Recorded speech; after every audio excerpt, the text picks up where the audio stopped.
جو ہے نا اس کو ایسے پڑھنا پڑے گا. تو بہرحال اسی طرح سے عربی زبان میں بھی آپ کو کچھ چیزیں ایسی ملیں گی کہ اس کے اوپر علامت تو آپ کو نظر آ رہی ہوگی لیکن اس کے باوجود وہ مؤنث نہیں ہوگا. ٹھیک ہے, تو وہ قاعدے سے اس کو استثناء حاصل ہوگا ہر زبان کی طرح, جیسا کہ ہر زبان میں ہر زبان کے ہر قاعدے میں کسی نہ کسی چیز کو کچھ استثناء حاصل ہوتا ہے کہ جی یہ اس قاعدے میں بات نہیں آتی بس. تو اسی طرح عربی میں بھی کچھ الفاظ کو استثناء حاصل ہوگا قاعدے سے. قاعدہ یہی ہے کہ اگر اسم کے آخر میں تا آ جائے تو وہ مؤنث ہوتا ہے, یہ مؤنث کی علامت ہے. لیکن اگر آپ دیکھیں طلحہ, یہ دیکھیں مذکر کا نام ہے, اسامہ یہ بھی مذکر کا نام ہے لیکن یہ مؤنث نہیں ہے, لیکن ان کے آخر میں تا تو ہے.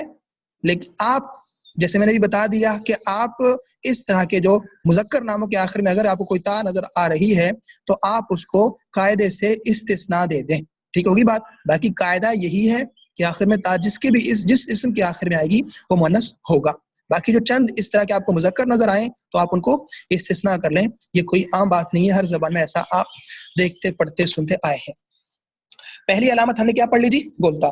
دوسری علامت الف تانیث. الف تانیث یعنی اگر کسی اسم کے آخر میں الف تانیث آ جائے تو وہ بھی مؤنث ہوتا ہے. وہ بھی کیا ہوتا ہے جی؟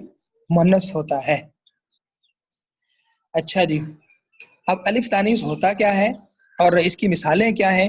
ایسی گولتا ہے, اس کی مثالیں کیا ہیں؟ تو انشاءاللہ ہم یہ آگے چل کر دیکھیں گے. فی الحال آپ اس چیز کو صرف نوٹ کریں گے, یاد کریں گے, ذہن کے اندر بٹھائیں گے. یہ غیر حقیقی کی علامت مؤنث کو اگر ہم نے پہچانا اور غیر حقیقی حقیقی تو پتہ چل گیا نا فوراً ہی, غیر حقیقی کو پتہ نہیں چلتا تو اس میں ہمیں علامت دیکھنی پڑے گی. تو ایک علامت گولتا ہے اور دوسری علامت الف تا ہے, الف تانیث والی ہے. اب یہ کیا ہوتی ہے, اس کی مثالیں کیا ہیں, آگے چل کے دیکھیں گے. دوسرے نمبر پر آ جاتے ہیں جی غیر حقیقی کی. ایک تو ہم نے پڑھ لیا علامات. نمبر 2 علامت نہیں ہوگی بلکہ سمائی ہوگا.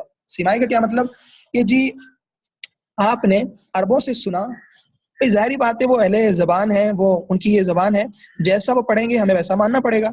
ٹھیک ہے, تو اب نہ تو حقیقی ہے نہ کوئی اس کے اوپر علامت ہے, لیکن اس کے باوجود اس کو عرب کسی لفظ کو عرب مؤنث پڑھیں, ٹھیک ہے, تو ہم بھی اس کو مؤنث پڑھنے پر مجبور ہوں گے. ٹھیک ہے جی, یعنی کہ جو عربوں سے سنا ویسا ہمیں پڑھنا پڑے گا, تو وہ مؤنث کہلاتا ہے سمائی. سمائی کتنے ہیں؟ وہ چند ہیں صرف, اس لیے آپ کو کوئی پریشانی نہیں ہوگی ان کو یاد کرنے میں. سمجھے بات کو؟ تو امید ہے کہ آپ کو بات سمجھ آ رہی ہوگی. سمائی کہتے ہیں کہ جو بس سنتے سناتے چلے آ رہے ہیں, وہ اہل زبان ہے, جو وہ کہہ دیں گے ہمیں کرنا پڑے گا بھائی, کیونکہ ہماری زبان تو نہیں ہے نا, یہ ہم تو زبان سیکھ رہے ہیں, اور جن کی زبان ہے ان کے جو قواعد ہیں ان کو ماننا پڑے گا. اگر علامت نظر آ رہی ہے تو ٹھیک ہو گیا, اگر علامت نظر نہیں آ رہی تو پھر ہم دیکھیں گے کیا یہ عربوں سے اسی طرح چلتے چلاتے تو نہیں آ رہا کہ وہ مؤنث ہی بولتے ہوں, اس کو سمائی تو نہیں ہے. ٹھیک ہے جی, سمائی کیا کیا ہوتے ہیں اس کو ہم دیکھ لیتے ہیں. سمائی میں سب سے پہلے آگ کے نام. سمجھ آ گئی بات؟ آگ کے جو نام ہیں ان کو عرب لوگ مؤنث بولتے ہیں. ٹھیک ہو گئی بات؟ آگ کے جتنے بھی نام ہیں ان کو عرب لوگ اپنا مؤنث بولتے ہیں. اب وہ کیا کیا نام ہیں, ٹھیک ہے, وہ انشاءاللہ ترتیب سے جب ہم آگے چلیں گے تو میں ہمارے سامنے آ جائیں گے. میں اس کو مزید آپ کے سامنے مشکل نہیں کرنا چاہتا. آگ کے نام ویسے جیسے ہم اردو کے اندر کہتے ہیں کہ جی جو آگ شعلے مار رہی ہے, آگ جو نا وہ انگارے ہیں, آگ ٹھنڈی ہے, فلاں فلاں, مطلب کہ حلق وہ دھیمی ہو چکی ہے. اس طرح سے جو مختلف حیات ہوتی ہیں, اس کی شکلیں ہوتی ہیں, تو اس کو عرب الگ نام دے سکتے ہیں, تو وہ سارے کے سارے ہی مؤنث ہوتے ہیں.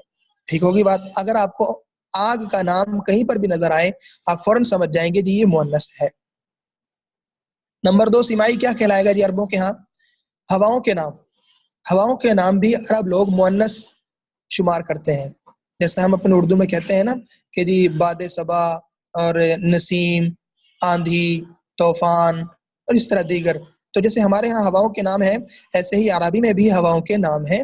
تو تمام کے تمام ہواؤں کے نام مؤنث ہوتے ہیں. جہاں پر بھی آپ کو ہواؤں کے نام نظر آئیں آپ کو فوراً پتہ چل جانا چاہیے کہ جناب یہ بھی مؤنث ہے. آگے جی شراب کے نام. ٹھیک ہے, شرابوں کے جتنے بھی نام ہیں وہ سارے کے سارے مؤنث ہیں. ٹھیک ہوگی بات؟ دیکھیں جیسا کہ ایک انگور کی شراب ہوتی ہے, کوئی کشمش کی شراب ہوتی ہے, اور کوئی جو ہے نا وہ دیگر اس طرح جو ہے نا وہ پھلوں سے بنائی جاتی ہیں، کوئی اپنا نشے والی ہوتی ہے، کوئی خالی جو ہے نا شربت نما ہوتی ہے. تو اس طرح شراب کی بھی بہت زیادہ اقسام ہے. ٹھیک ہوگی بات. تو اس طرح شرابوں کے جتنے بھی نام ہیں، ٹھیک ہوگی، شراب کے جتنے بھی نام ہیں وہ سارے کے سارے بھی مؤنث ہوتے ہیں عربوں کے ہاں. سمجھ آ گئی تھی یہاں تک بات؟ آگے چلتے ہیں. شہروں کے نام، جتنے بھی شہر ہیں ان تمام شہروں کے نام عربوں کے ہاں مؤنث ہوتے ہیں. ٹھیک ہو گیا جی، یعنی عرب اس کو مؤنث شمار کرتے ہیں. دیکھیں اب ہم کسی چیز کو جو ہے نا وہ مذکر مؤنث کریں یا نہ کریں وہ ہماری سردردی ہے. ٹھیک ہوگی بات. جیسا کہ اب ہم کہتے ہیں میں لاہور گیا، ٹھیک ہے، یا لاہور آ رہا ہے. ٹھیک ہوگی بات. ہم یہاں پہ لاہور کو مذکر بولتے ہیں، لیکن عرب لوگ اس کو مذکر نہیں بولیں گے، وہ مؤنث کہیں گے. یعنی کہ جب ہم اس کو عربی میں لائیں گے تو عربی میں یہاں پہ اس کے لیے ہمیں مؤنث کے الفاظ، مؤنث کا جو ہے نا وہ فعل استعمال کرنا پڑے گا. کیوں؟ اس وجہ سے کہ عرب شہروں کے نام مؤنث بولتے ہیں. لیکن جو اردو میں یہ، کیونکہ اردو عربی ایک الگ زبان ہے، جس کو ہم اردو میں مؤنث بولتے ہیں عربی میں بھی وہ مؤنث ہو، ایسا ضروری تو نہیں ہے. کیونکہ عربی میں تو مؤنث وہ ہوگا جس میں یہ علامت ہوگی، یا تو حقیقی مؤنث ہو یا غیر حقیقی ہو. غیر حقیقی ہو تو اس میں علامت ہونی چاہیے، یا تو گولتا ہو یا الف تانیث والا ہو. اگر ایسا نہیں ہے تو پھر سمائی ہونا چاہیے، یعنی عربوں سے سنا ہوا ہو، یعنی آگ کے نام ہو، ہواؤں کے نام ہو، شراب کے نام ہو، شہروں کے نام ہو. تو بس یہ جی بات ہے کہ جی شہروں کے نام مؤنث ہوتے ہیں. باقی پھر وہی بات، پھر دوبارہ وہی بات کہ جی کچھ چیزوں کو عرب لوگ خود اگر استثناء کر دیں تو وہ ان کی سردرد ہے. ہو سکتا ہے کہ آپ کو جو ہے نا ایسا کچھ مل جائے، لیکن فی الحال قاعدہ یہی ہے کہ جناب عرب لوگ آگ کے نام، ہواؤں کے نام، شرابوں کے نام، شہروں کے ناموں کو مؤنث کہتے لکھتے بولتے ہیں. آگے چلیے جی. جفت اعضاء جتنے بھی ہیں، جفت اعضاء یعنی دو اعضاء، جیسے 2 ہاتھ، 2 کان، 2 آنکھیں، اور اسی طرح 2 پاؤں، اور اسی طرح کیا ہوتا ہے 2 کان. تو جو ہمارے جفت اعضاء ہیں ان کو بھی عرب لوگ مؤنث بولتے ہیں. ید عربی میں ہاتھ کو کہتے ہیں، ٹھیک ہے. رج، عین، اذن، تو یہ ہمارے ہاتھ، کان، ناک کو عربی میں بولا جاتا ہے. تو یہ جو جفت اعضاء ہیں یہ آپ کو کہیں پر بھی قرآن پاک، احادیث یا کہیں عربی لکھی ہوئی تحریر میں نظر آئے تو آپ کو فوراً پتہ چل جانا چاہیے کہ جناب یہ جفت اعضاء بھی عربوں کے ہاں مؤنث ہوتے ہیں. ٹھیک ہو گیا جی. تو یہ تھے جی ہمارے سامنے اپنا مؤنث. لہذا جہاں پر ہمیں یہ چیزیں نظر آ رہی ہوں، یا حقیقی مؤنث یا غیر حقیقی میں علامتی ہوگا یا سمائی ہوگا. بس یہ چیزیں اگر ہمیں کسی اسم میں نظر آ رہی ہوں، یعنی کوئی اسم اگر اس کے آخر میں گولتا ہو، یا اس کے آخر میں الف تانیث ہو، یا آگ کا کوئی نام ہو، یا ہواؤں کا کوئی نام ہو، یا شرابوں کا کوئی نام ہو، یا شہروں کا کوئی نام ہو، یا کوئی جفت اعضاء میں سے کوئی ایک ہو، یا حقیقی مؤنث ہو، تو وہ والا تو کہلائے گا مؤنث. اگر ایسا نہیں ہے، ان میں سے کچھ بھی کسی کے اندر نہیں پایا جا رہا، سمپل سی بات ہوگی کہ وہ ہو گیا مذکر. جب یہ علامت ہے اس کسی میں نہیں ہے تو وہ مذکر ہوگا. سمجھ آ گئی تھی بات یہاں تک؟ اچھا جی بتائیے ذرا بات سمجھ آئی ہے یا نہیں؟ مائک آپ کا آن ہے. جی بالکل سمجھ آ رہی ہے. ٹھیک ہو گیا جی، ماشاء اللہ. اچھا جی چلیے آگے. میں اس کی مثالیں آپ کے سامنے رکھتا ہوں. اب دیکھیے جی، اب آپ کے سامنے ہے. اچھا جی میں آپ کے مائک آن ہی کر دیتا ہوں کیونکہ پہلے ہمارے پاس 2 ہی ہمارے طلبا ہیں، تو یہ مائک آن ہو تو ہمارے ساتھ چلیں گے تو ذرا فائدہ ہوگا. جی آپ کے مائک آن ہے، بس شور شرابے سے اپنے آپ کو بچائیے تاکہ کلاس خراب نہ ہو. اچھا جی اب کا لفظ آپ کے سامنے آپ کو نظر آ رہا ہے. کیا آپ مجھے بتائیں گے کہ اب ان تمام چیزوں کو دیکھتے ہوئے مذکر ہے یا مؤنث؟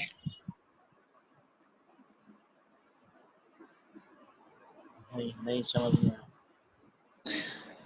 اب کا معنی ہوتا ہے والد، ٹھیک ہے، والد صاحب. تو اب آپ مجھے بتائیں یہ مذکر ہے یا مؤنث؟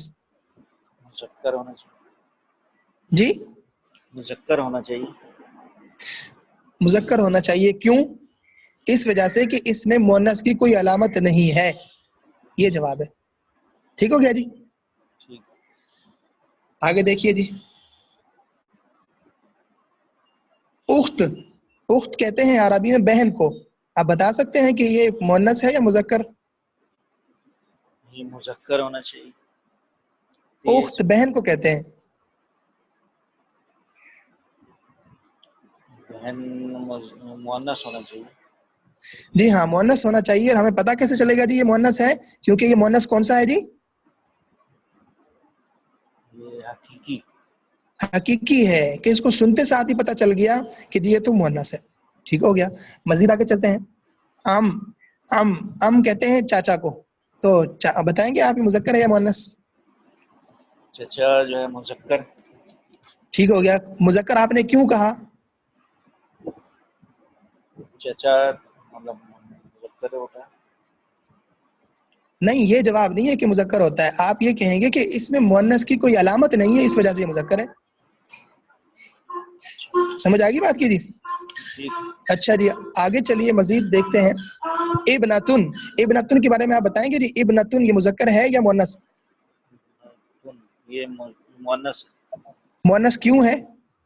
آخر میں تے لگی ہوئی ہے. جی ہاں، اس کے آخر میں گول تا لگی ہوئی ہے. دیکھیں تے میں نے شروع میں آپ کو تلفظ کروایا تھا کہ ہم نے عربی میں جو حروف الہجا ہے ان کو پڑھنا کیسے ہے. تو ان کا تلفظ جو ہے نا وہ تے کے ساتھ نہیں بلکہ تا کے ساتھ تھا. اور میں نے آپ کو یہ بھی بتایا تھا کہ جن کے آخر میں لیٹی ہوئی یہ آتی ہے اردو زبان میں، اردو کی تختی کو جب ہم پڑھتے ہیں تو جن کے آخر میں لیٹی ہوئی یہ آتی ہے عربی میں ان کو الف کے ساتھ پڑھا جاتا ہے. یعنی جیسے بے، تے، سے، جیم، نہیں یہ.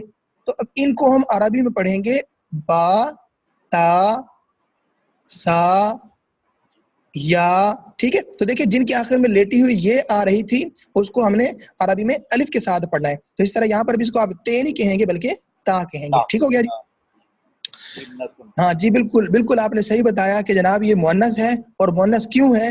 کیونکہ جی یہاں پر مؤنث کی علامت اس کے آخر میں گول تا موجود ہے اور اس کا ترجمہ ہے بیٹی. آگے چلیے جی. کتابن آپ کے سامنے نظر آ رہا ہے. کتابن آپ بتائیں گے یہ کیا ہے؟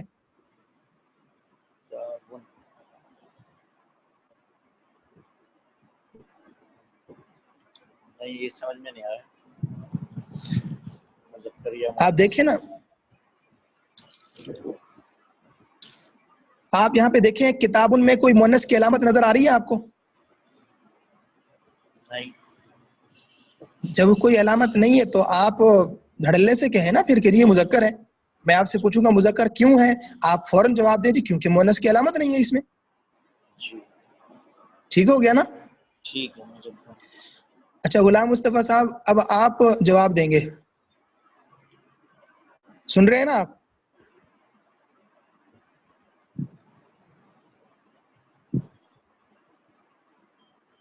چلیں. انفن،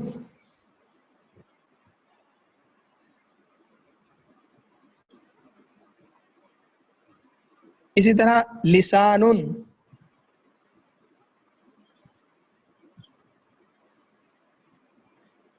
تو ظاہری بات ہے کہ ہم یہاں پر فوراً دیکھیں گے کہ یار ہم نے جو پڑھا تھا وہ مؤنث سماعی، کہ ہم نے وہاں پر پڑھا تھا جو چیزیں دو دو ہیں یعنی جفت اعضاء ہیں تو اگر ان میں سے کوئی کسی چیز کا نام آ جاتا ہے تو وہ کہلائے گا مؤنث. اب دیکھیں دونوں کانوں کو اذن کہتے ہیں. ٹھیک ہو گئی بات. اور آنکھ ہے اس کو انفن کہتے ہیں. تو انف جو ناک ہے یہ دو ہوتی ہے یا ایک ہی ہوتی ہے؟ ٹھیک ہوتی ہے. جی ہاں. تو اس سے بھی ہمیں بس جو ہے نا واضح سمجھ آ جائے گا کہ جناب یہاں پر مؤنث کی کوئی علامت جب نہیں پائی جا رہی تو مؤنث نہیں ہوگا، اگر پائی جا رہی ہے تو ٹھیک ہے مؤنث مانیں گے اس کو. اس طرح لسان، اللسان کہتے ہیں زبان کو.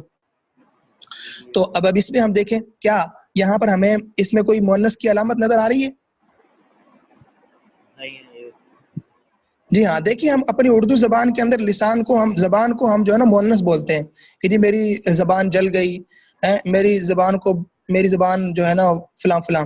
تو ہم اردو میں اس کو مذکر بولتے ہیں. لیکن عربی کے اندر ہمیں جو ہے نا وہ مؤنث مذکر یہاں پہ مؤنث کی علامات دیکھنی ہوگی. اگر ہیں تو ٹھیک ہو گیا ہم مؤنث بولیں گے، اگر نہیں ہے تو پھر مذکر ہے.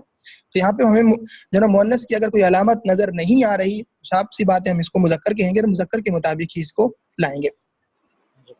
حمزہ، ٹھیک ہو گیا جی. حمزہ میں نے بھی آپ کو بتایا تھا کہ ویسے تو قاعدہ یہ ہے کہ آپ دیکھیں گے جناب غیر حقیقی میں علامت اگر ہم دیکھیں تو اس کے آخر میں گول تا موجود ہے، اس لحاظ سے تو یہ جو ہے نا مؤنث ہونا چاہیے. فی الحال آپ یہی کہیں گے کہ جناب یہ مؤنث ہے، کیوں؟ اس کے آخر میں گول تا ہے. ٹھیک ہوگی بات. لیکن پہلے میں آپ کو بتا چکا ہوں کہ کچھ الفاظ کو قاعدے سے استثناء حاصل ہوتا ہے، تو آپ جیسے یہ حمزہ، اسامہ اور اس طرح دیگر الفاظ ان کو آپ قاعدے سے استثناء دے دیں. اسی طرح جی مفتاح، ٹھیک ہو گیا. اب یہاں پر بھی ہم دیکھیں کہ جناب مفتاح، اب نہ تو یہ مؤنث حقیقی ہے کہ سنتے ساتھ ہی پتہ چل جائے، غیر حقیقی میں دیکھا تو نہ اس کے اوپر کوئی علامت نظر آ رہی ہے، ٹھیک ہے، اور نہ یہ آگ کا نام ہے، نہ ہوا کا نام ہے، نہ شراب کا نام ہے، نہ شہر کا نام ہے، نہ کوئی جفت اعضاء میں سے کوئی ایک ہے، تو ہمیں فوراً پتہ چل جائے گا کہ جناب مفتاح یہ مؤنث نہیں ہے. ٹھیک ہو گیا جی. ایسے ہی مکہ، مکہ، تب اس کا تو ہمیں یہ پہلی بات تو یہ کہ شہر کا نام بھی ہے اور ساتھ میں اس میں علامت بھی ہے، تو اس لیے ہمیں واضح طور پہ پتہ چل جائے گا کہ یہ مؤنث ہی ہوگا. اسی طرح جی قلم، بتائیں گے کیا ہے؟ مذکر ہے. جی کیوں مذکر ہے؟ اس میں کوئی مؤنث کی نشان نہیں ہے. جی ہاں، مؤنث کی کوئی اس میں علامت نہیں ہے، بالکل ٹھیک ہو گیا. اسی طرح جی کرسی، یہاں پر بھی آپ دیکھیں تو کوئی علامت اگر آپ کو نہیں ملتی تو یہ اپنا مذکر کہلائے گا ورنہ مؤنث کہلائے گا. اچھا جی. اسی طرح جی معلم استاد کو کہتے ہیں، اور معلم کے اوپر ہمیں کوئی علامت نظر نہیں آئی. معلمۃن، یہاں پر ہمیں اس کے آخر میں گول تا نظر آ گئی، یعنی کہ استانی اس کا معنی ہے، اس سے بھی معلوم ہو گیا، اور عربی میں بھی لکھا ہوا ہمیں اس کے آخر میں گول تا علامت مل گئی تو ہمیں پتہ چل گیا کہ یہ مؤنث ہے. اسی طرح جی ابن، ابن کہتے ہیں بیٹے کو، تو یہ جو ہے نا اس میں کوئی کسی قسم کی علامت نہیں ہے مؤنث کی، تو اس وجہ سے یہ کیا کہلائے گا جی؟ مذکر. اور ابنۃن اس کے آخر میں گول تا آپ کو نظر آ رہی ہے تو اس سے فوراً پتہ چل جائے گا کہ یہ مؤنث ہے. بیٹی کو کہتے ہیں طویل، لمبے کو کہتے ہیں، اس میں کوئی علامت مؤنث کی نہیں ہے. طویلۃن، ٹھیک ہے، تو یہ اس کے آخر میں گول تا موجود ہے، تو یہاں پہ ہم کہہ سکتے ہیں کہ یہ جو ہے نا مؤنث ہے، یعنی لمبا مرد اور لمبی عورت. اچھا چلیے یہ تھا ہمارا آج کا سبق. امید ہے کہ یہ آپ کو سمجھ آ گیا ہوگا. اگر آپ کچھ پوچھنا چاہیں، کچھ چیز آپ کو سمجھ نہ آئی ہو تو آپ پوچھ سکتے ہیں. نہیں، سمجھ میں آ گئی ہے. ٹھیک ہو گیا جی. پھر انشاءاللہ کل ہم اگلا سبق یعنی عدد سے متعلق پڑھیں گے. انشاءاللہ. ٹھیک ہے جی.